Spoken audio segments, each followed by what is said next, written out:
Yes, they were often, the sisters were often called tribal.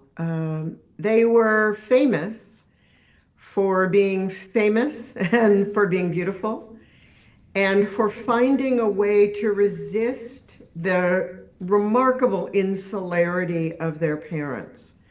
Their parents were British aristocrats who all of the girls described as Victorian by birth, but Edwardian by attitude. And they were very conservative. Their father, known as Favre, but Baron Redesdale to non-family members, was eccentric even by the standards of the British aristocracy, which makes a lot of room for eccentricity. He was a member of Parliament, hereditary member of Parliament, and his official title was Chancellor of the Drains. And what that meant was that he policed the plumbing of Parliament to ensure that women didn't use the bathrooms. It was one of his biggest fears, is that women would use the bathrooms in Parliament. He had very conservative ideas about gender, about class, about the aristocracy. He believed that his daughters were being raised purely to marry and perpetuate the aristocracy, and that if they went to school, and he denied them any schooling at all, he believed that if they went to school, their ankles would become thickened by group sports, which he was violently against, and they would therefore become unmarriageable. He used to create hunts with his hounds and his horses, where he would hunt down the children. The children loved it. It terrified the neighboring villagers. He kept a pet mongoose, and he was adamant that no one should come into the house except family members. So whenever the daughters tried to bring particularly gentlemen, some of the daughters were members of the Bright Young Things. They had male friends who went to places like Eton and Oxford. And he would take these gentlemen by the scruff of the neck and throw them out the front door. He called them damn sewers. But as eccentric as he was, their mother was even more eccentric. The when I was reading this part of the book, I was thinking of course, Downton Abbey, as it's been portrayed for the years. Absolutely. But this is sort of like the Addams family, if you will, of Downton Abbey. I mean, sort of some of the wealth of Downton Abbey, but way more bizarre. Yes, I think we should dub them Downton Adams, right? Yeah, Downton Adams. Yeah, they're the Downton Adamses. And as eccentric and insular as Baron Redesdale was, Baroness Redesdale was in many ways even more eccentric. She had grown up motherless. She lost her mother when she was a young child, and her father took her out to sea on a sailing yacht, which he considered a grand adventure and which she considered a nightmare. She took over running her father's household at the age of 14. She was a very practical-minded woman. Honestly, she should have been in charge of the family fortune instead of Baron Redesdale, but she wasn't, which is really too bad for everybody because they were very land rich but cash poor. And Baron Redesdale was very filled with get rich quick schemes, none of which worked out. So he would deplete the family cash. Baroness Redesdale had a better sense of family economy, but she also believed that education was terrible for her girls, and she wouldn't let them go to school. I'm sorry, go ahead. Originally, among the sisters were extremely close, and they developed their own sort of language among themselves. They were so isolated in this, on the land. Some of the other sisters were initially more well known, and not for the best of reasons. In particular, her sisters, I believe it's Diana and Unity. Can you talk briefly about them? Yes. Would it be okay if I just rehearsed all five of them? I'll try to do it briefly. Okay. I'll try to do Yes. it briefly. So what made the sisters remarkable was not just that they were beautiful and clever and uneducated, but that they were denied any social outlets at all. So they all just reached up into thin air and created imaginary futures for themselves, and every one of them realized those imaginary futures. And this is a lot of why they became famous. Nancy, the eldest, wanted to be a novelist, became a very well-known novelist. The second oldest was Pamela, the only one who kept out of the limelight. She left a very appropriate marriage to a wealthy physicist for an Italian woman, and that probably explains why she kept out of the limelight in the country. Next was Diana, who you've mentioned, who was always considered the most beautiful of them all. And she had the most appropriate marriage. She married very young. She was barely 19.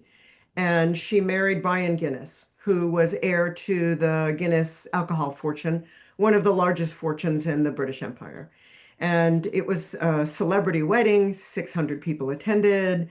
They had two sons, and then she did the absolutely unthinkable for a young aristocrat. She walked out of her marriage for a married man.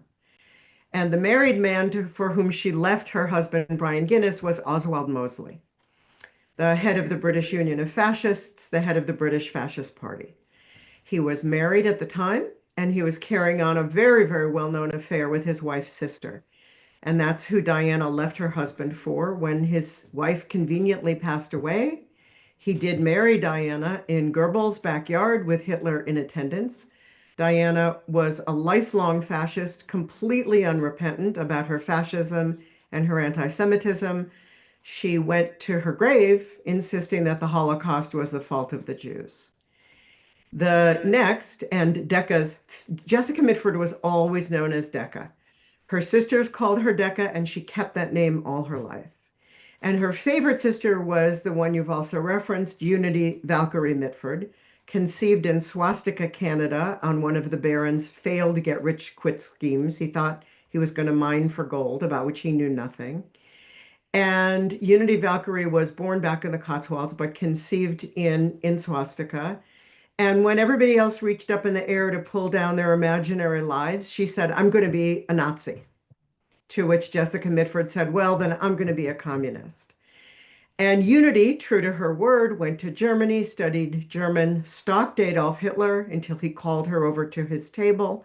They became intimates. When war was declared between Germany and Great Britain, Unity went into a park. She took her tiny little pistol out of her large British handbag, and she put it up to her temple and pulled the trigger. And the bullet went all the way through her brain, and it lodged in the back of her skull, and she lived 8 more years with the very, very diminished capacities. And the youngest was Deborah, who reached up into the air and said, "I'm going to be a duchess." And she indeed became the Duchess of Devonshire, the chatelaine of one of the grandest estates in the UK. And this was the milieu in which Decca lived, where she learned all her game playing, her love of language, her love of storytelling, her love of jokes, her love of pranks. And she loved these sisters, but she hated their politics. And she hated their complacency about injustice and social inequality. And Jessica Mitford determined she had to run away, and she did so when she was 19. Actually, started a small account in the bank, her runaway fund, as you mentioned. She marries young, a man named Esmond, who is a character in his own right, and I believe books have been written about him in his short life.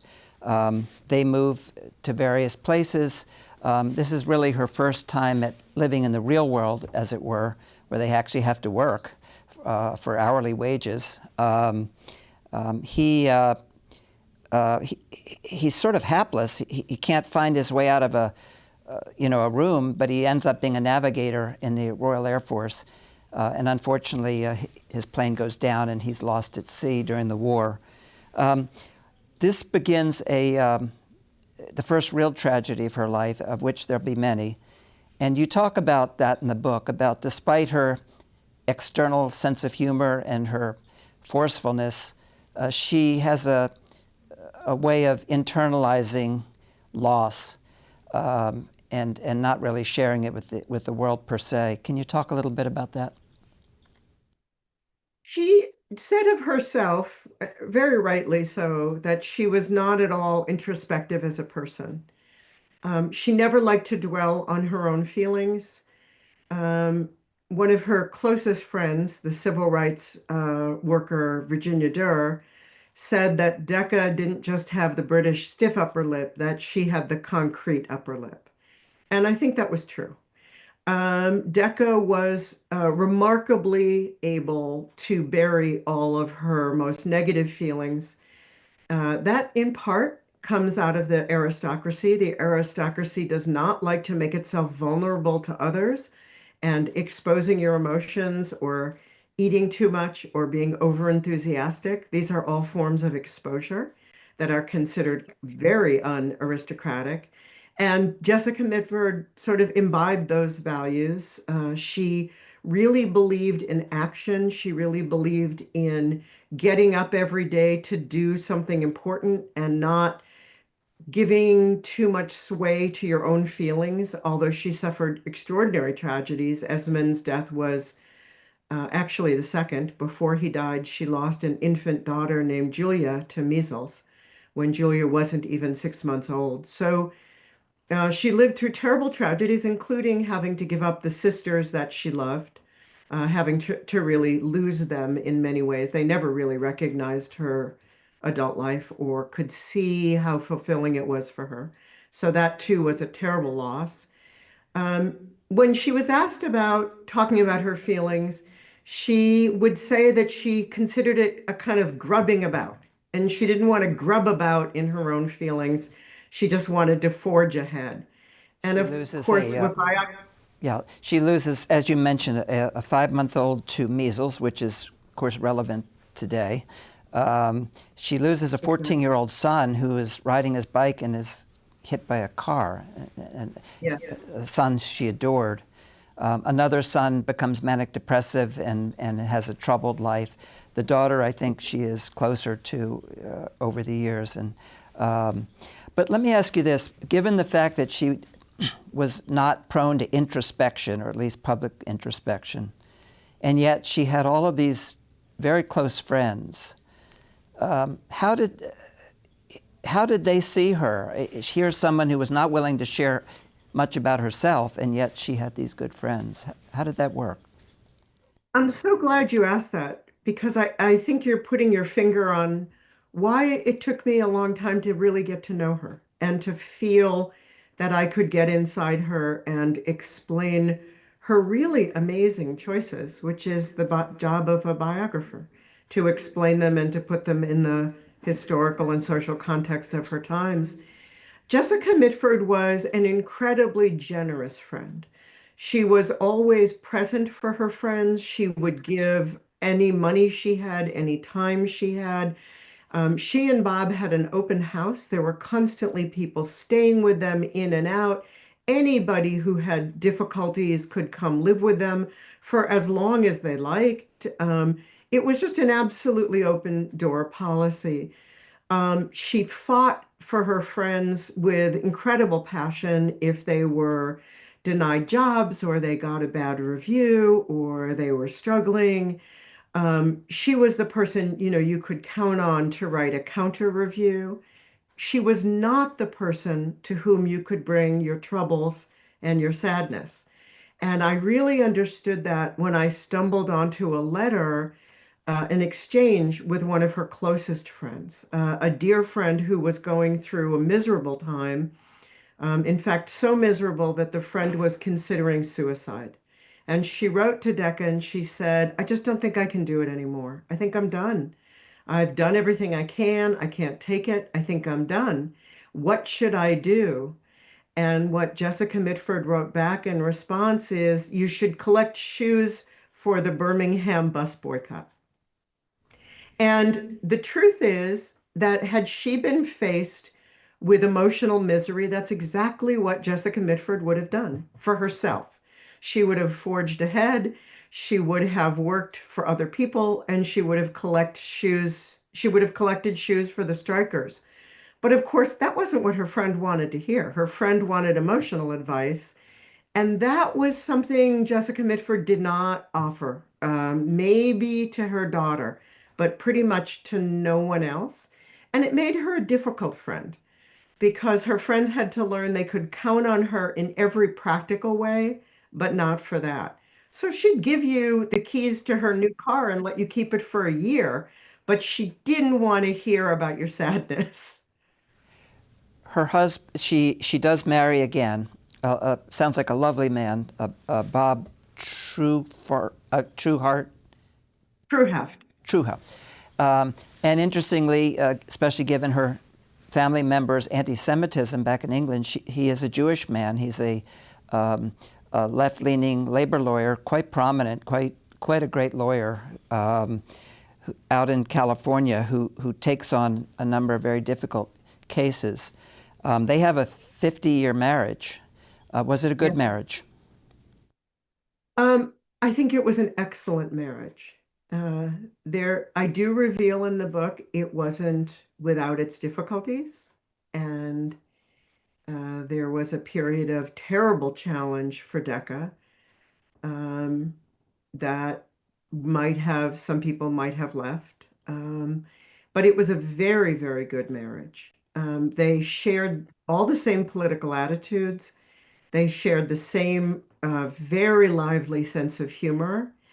And Bob Trueheft was really, although neither he nor Decca ever wanted to be called feminists because they were Marxists, and for them it was class first and class always. But he was very much a feminist husband. From the day he and Decca became a couple, Bob took over all the domestic chores of the family, not just the cooking and the shopping, but he became the person in the house who made the dentist appointments and made sure everyone got to them. So he really took on the domestic management of the house completely uncomplainingly. He always wanted Decca to shine. He always believed in her talent and her skills. And whenever they were out in public, he always handed the microphone to her. He was really happy for Decca to get the attention. And it made him an ideal husband for her once she became a celebrity author after 1963. She became famous beyond either of their imaginations, wildly famous. And Bob was always happy to be the supporter of that fame and of that success. And they were very good friends. They both lit up whenever either of them entered the room. It was clearly a very companionate marriage. They were clearly, very respectful of one another. The and toward the end of her life, she writes a letter, which I won't go into detail, but I would encourage people to read the entire book because the letter is extremely touching. She is a communist, and that was not an easy thing to be. It was more common in the 1930s in the United States, but as over time, you write convincingly how difficult it was. Particularly because J. Edgar Hoover, the FBI, and other forces went after these people, absolutely made their life miserable. Many of her friends went to prison. I think perhaps she had some survivor's guilt in that sense, since neither she nor her husband ended up in prison. He ended up defending a number of these people, but they were really up against the entire United States government, and it did not go well for many of them. So a very difficult time in her life. Eventually, she becomes somewhat also disillusioned by the communists, as many did after Stalin's horrors became notable and after World War II. She does become a United States citizen in 1944. She gets involved in the civil rights. She's sort of like the Zelig of the 20th century. She's everywhere. She ends up in the church in Montgomery, Alabama, the night Martin Luther King has to address the people in the church while the angry white mobs are threatening to burn it down while they wait for the National Guard to arrive. I mean, she's everywhere. She also gets involved with prison reform later in life, takes that on as a big issue. But the one book that made her really the most famous and the most wealthy was her, she became a muckraker, really sort of preceding Ralph Nader, as you note. And she starts to investigate the funeral industry in America in the 1950s and 1960s. Tell us a little bit about that. It's definitely her blockbuster book. It's the book that makes her a household name. It comes out in 1963. And it is week after week after week on the Yep. bestseller list. 1963 is also the year in which Betty Friedan publishes The Feminine Mystique, and Rachel Carson publishes Silent Spring, and James Baldwin is also on the New York Times bestseller list. But Decca outsells them all by a factor of 2 to 5. I mean, she's just an absolute phenomenal success. And if I could, I'd like to explain where the book came from, because the book was not her idea. She started writing in the late 1950s after she left the Communist Party, because without the Communist Party as the structuring force in her life and as her social mainstay, she was very much at loose ends. As you say, it was very hard to be a communist during the Red Scare. But it was very easy for Decca to become a communist in the 1940s when she did. The Communist Party gave her a way to fight fascism and racism, and it gave her an entire world of meaning and purpose and social life and people she loved. And when she left the party, she was very much adrift. And she turned to writing first with a kind of memoir of the family. It was a very tender and also critical memoir of her family, of the Mitfords. And then she needed a new book. The memoir had done okay. It didn't do fabulously. It did better in the UK, as we might expect. Her sisters hated it. They said that it was a cold wind to the heart, which makes no sense. It's a very warm little book, but they hated it. But she was looking for a subject, and she wasn't finding anything. And Bob was defending widows whose husbands had died, union widows, who were losing all of their union death benefits to the undertakers. The undertakers were sort of swallowing up the entirety of the union death benefit the widows would get. And Bob would come home with these stories every day, and Decca was not interested. She would say to Bob, "This is your funeral thing.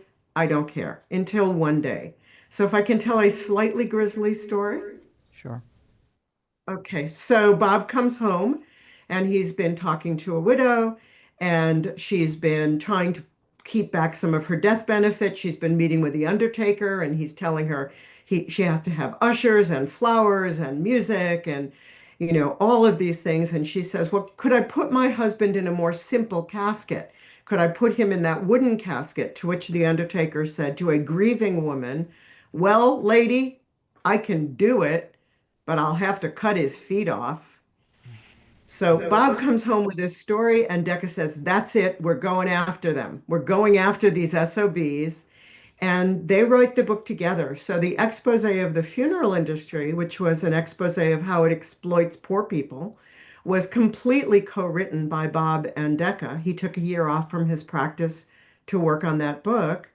And it carries her byline only because her publisher wanted it to be published by Jessica Mitford. And it made her fame, it made her fortune. She became a celebrity author from 1963 on. This was an extremely impactful book, and I think its influence is still here. That changed really the whole funeral industry. Right. And here's this woman who had no formal education growing up. Obviously, her husband did, but she had no formal education. And by her own research, she would go out undercover to these funeral homes, right, and pretend to be a widow. Things that we see nowadays is more common, these kind of investigations, but she was really a forerunner of that.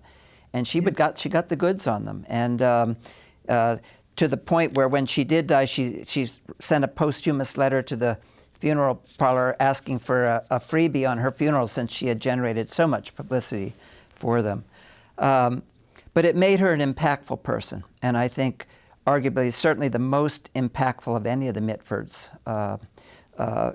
She was helped by having later in life the editor Robert Gottlieb, the famous editor who edited and continues to edit Robert Caro, or did. Now, I think Robert Gottlieb died recently, but he was the editor for Robert Caro and so many others. He was the chief editor of the New Yorker, so that was a huge benefit for her.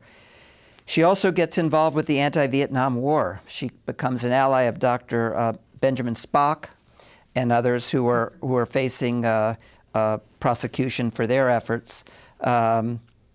She becomes a friend with Hillary Clinton, in particular, when they were down in Arkansas having on the prison reform issues.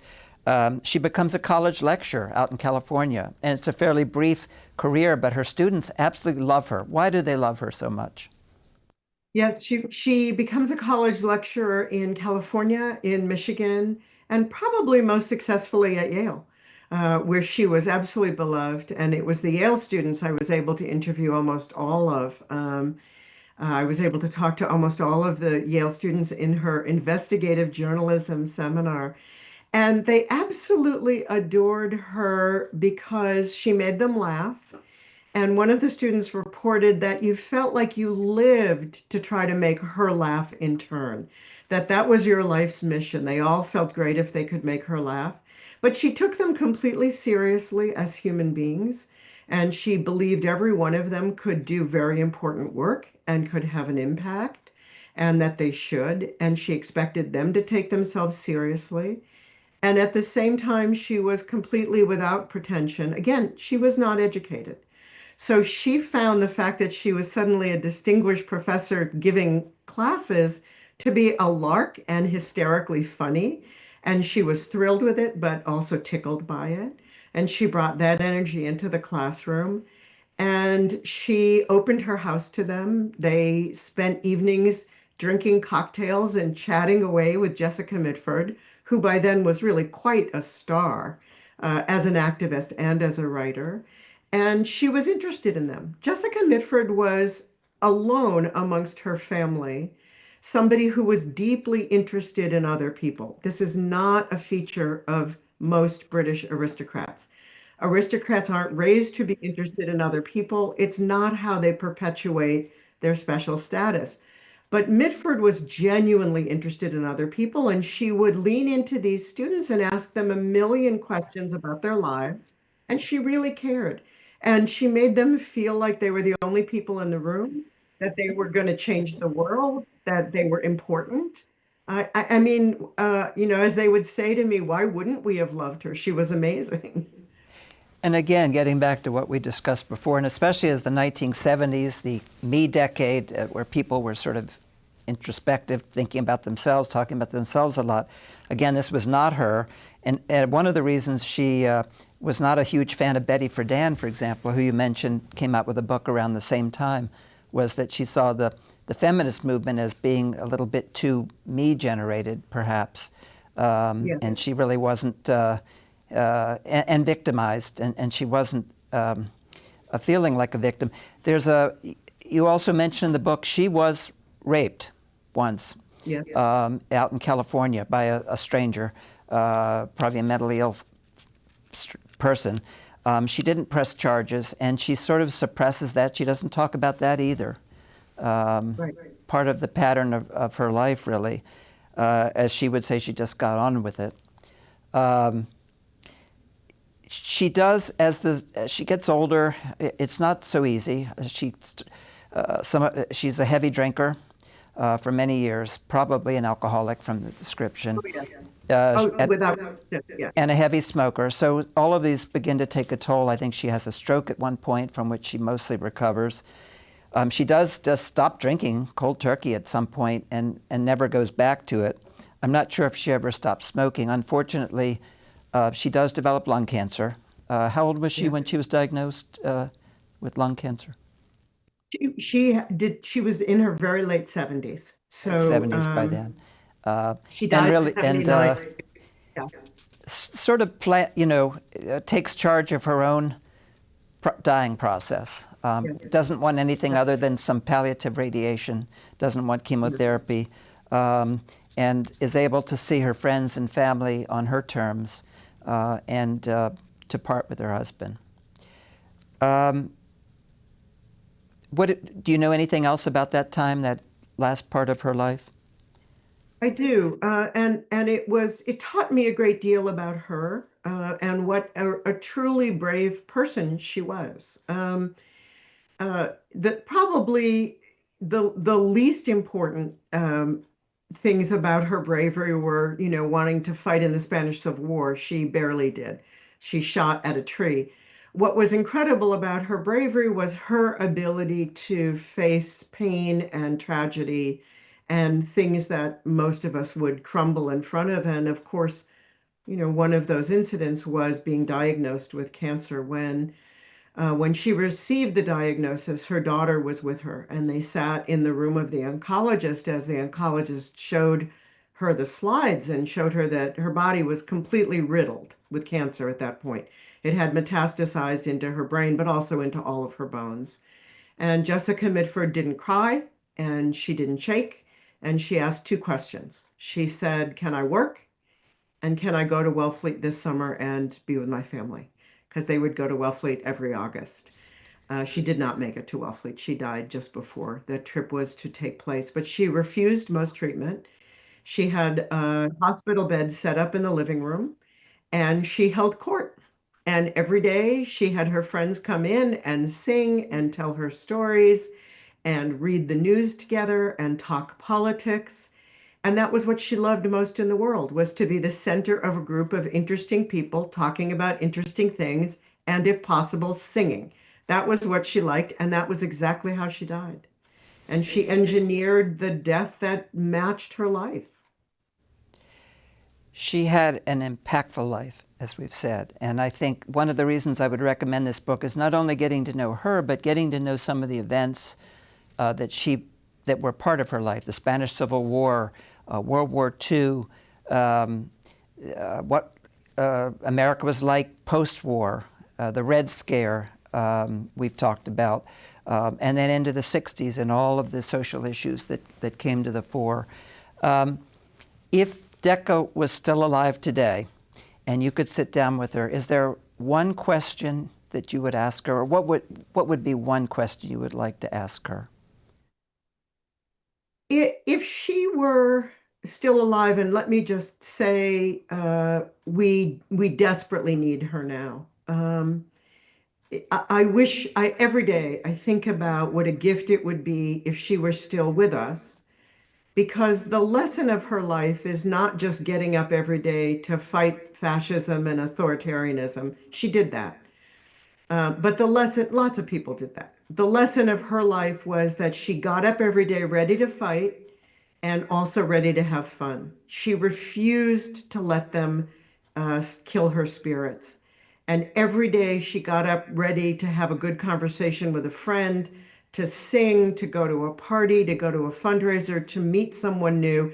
And as you say, but she was very Zelig-like. By the end of her life, she knew everybody from George Jackson to Salman Rushdie. And she had a remarkable ability to meet everybody. If she were alive today, I would want to seek her advice of what we do to not just push back against authoritarianism and defend democracy at a time of real peril and crisis, but I would want her to talk about how we keep our own spirits up to do so, because that was the trick to her life. She kept up the fight by keeping up the spirits of everyone around her. She was the most fun person in the room. And I would want her to share some wisdom with those of us who are feeling despair these days about how we do that, how we keep up our spirits right now, because I think that's her lesson. I think that's what she has to offer us. She might have had some choice words for our current president, I suspect. You think? but said in that lilting upper-class British voice with their blue eyes. Right. That's right. Thank you for bringing her to life again with this book. It's a wonderful book. It's not, it takes a while to read, and it's worth every page because there's something to be learned on every page. So Dr. Carla Kaplan, thank you for the book. Thank you for being with us today. Thank you so much for having me. I appreciate it. And please join us next time on Meet the Author. Thank you.